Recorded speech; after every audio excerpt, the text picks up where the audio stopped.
Pak Presiden. Kami bersyukur bahwa petani kami dapat menikmati hasil yang cukup dari hasil pertanian. Oleh karena itu kami berharap Bapak Presiden, sebagaimana kebijakan Bapak, agar kalau bisa tidak ada impor beras, Pak. Tidak ada impor beras. NTB menghasilkan sekitar 1,3 juta ton beras, dan 700.000 dikonsumsi di dalam daerah, 600.000 menjadi movement nasional diserap oleh Bulog dan juga perdagangan antar pulau. Problemnya Bapak Presiden, ini saya sampaikan karena merupakan amanah dari masyarakat, bahwa Bulog sampai sekarang belum mampu menyerap secara maksimal hasil pertanian di Nusa Tenggara Barat.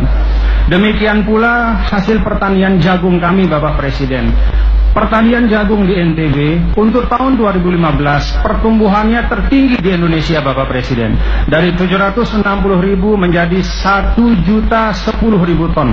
Ada kenaikan sekitar 26%. Alhamdulillah, dari produksi itu sekitar 150.000 dapat kami ekspor langsung melalui pelabuhan yang ada di Pulau Sumbawa.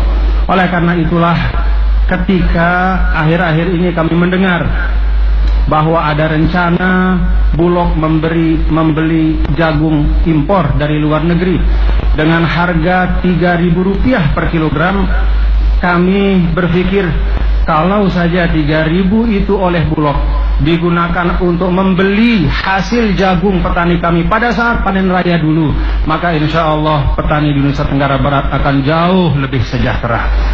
Bapak Presiden dulu pada saat Festival Tambora menyampaikan komitmen bahwa Bulog akan menyerap dengan harga 2.500, kurang lebih Rp100. Saya sampaikan di sini di depan Bapak Presiden bahwa apa yang merupakan instruksi Bapak Presiden itu sayangnya belum dapat dilaksanakan oleh Bulog di Nusa Tenggara Barat. Ini terpaksa saya sampaikan Bapak Presiden karena memang masyarakat kami banyak mengeluhkan. Kalau bahasa lugasnya banyak menjerit Bapak Presiden. Pada saat panen raya harga jatuh, bahkan pernah sampai 1.600 Bapak Presiden. Tiba-tiba sekarang mau mengimpor dengan harga 3.000. Kalau saja 3.000 itu sekali lagi untuk petani kita di dalam negeri, insya Allah semuanya akan sejahtera. Yang kedua Bapak Presiden, alhamdulillah di Nusa Tenggara Barat pertumbuhan ekonomi juga semakin baik, ditopang oleh pariwisata yang semakin berkembang. Apabila Mandalika ini berkembang dengan baik dan 12 dari 15 destinasi yang sedang dikembangkan juga berkembang dengan baik dengan support Bapak Presiden, saya dan kami semua warga Nusa Tenggara Barat siap Bapak Presiden untuk berkontribusi berapapun target yang diberikan oleh Bapak Menteri Pariwisata untuk Nusa Tenggara Barat. Tahun 2016 kami ditargetkan naik ke 50% oleh Pak Arief, dari 2 juta atau 1 juta wisatawan mancanegara menjadi 1,5 juta. Insya Allah kalau supportnya seperti ini, lebih-lebih seperti disampaikan oleh Bapak Ketua PWI, kalau Bapak Presiden berkenan, urat nadi logistik nasional di NTB, jalan nasional dari Pelabuhan Lembar ke Kayangan itu dibuat bypass, maka insya Allah kami akan mendobelkan pertumbuhan di Nusa Tenggara Barat, insya Allah. Bapak Presiden, selain pariwisata dan komoditas yang bagus harganya, alhamdulillah pertumbuhan ekonomi NTB juga ditopang dengan UMKM yang terus berkembang Bapak Presiden. Alhamdulillah, sebagai ilustrasi Bapak Presiden, KUR yang ditargetkan untuk NTB 1 triliun untuk 2016 ini Bapak Presiden, baru 1 bulan Januari tingkat penyerapannya sudah 20%. Kalau itu tetap berjalan seperti bulan Januari, maka bulan kelima target itu sudah tercapai.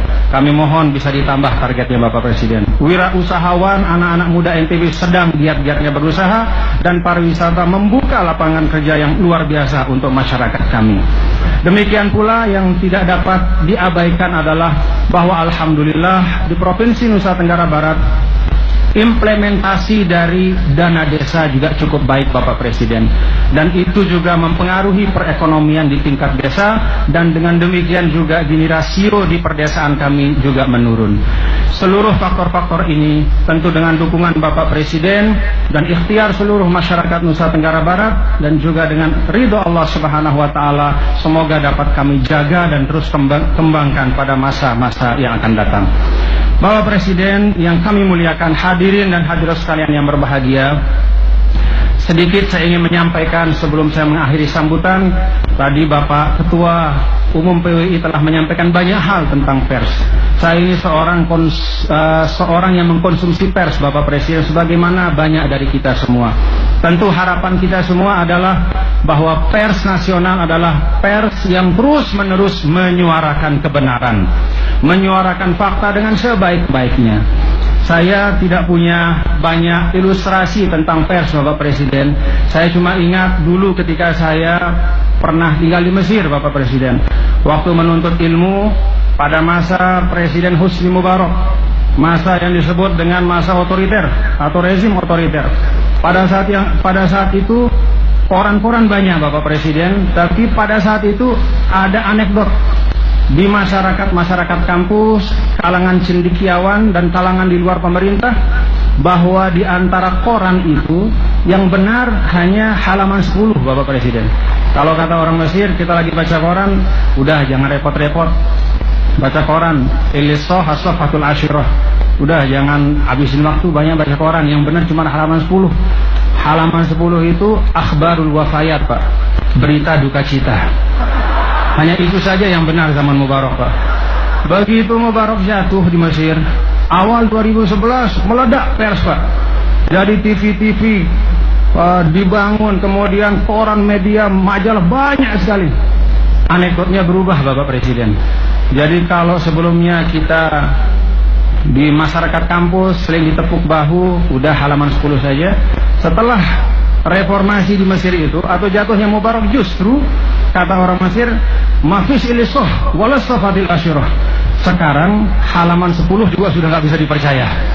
Udah nggak ada yang benar katanya, Pak. Nah, itu mungkin gambaran Bapak Presiden ya, bahwa mungkin karena di Mesir itu, ini kasus di Mesir ya, semua partai politik itu punya koran, Bapak Presiden. Semua partai politik juga punya TV. Jadi mungkin karena kontradiksi satu dengan yang lain dari semua berita yang ada, akhirnya masyarakat berkesimpulan bahwa nggak ada yang benar dari semua. Tapi itu di Mesir, Bapak Presiden. Insya Allah kalau di Indonesia ada Bapak Surya Paloh, ada Bapak Anin, ada Bapak Dahlan, ada Bapak Hari, ada Bapak James, dan bapak-bapak yang lain yang tidak dapat saya sebutkan satu persatu, yang menjamin kepada kita, Pak,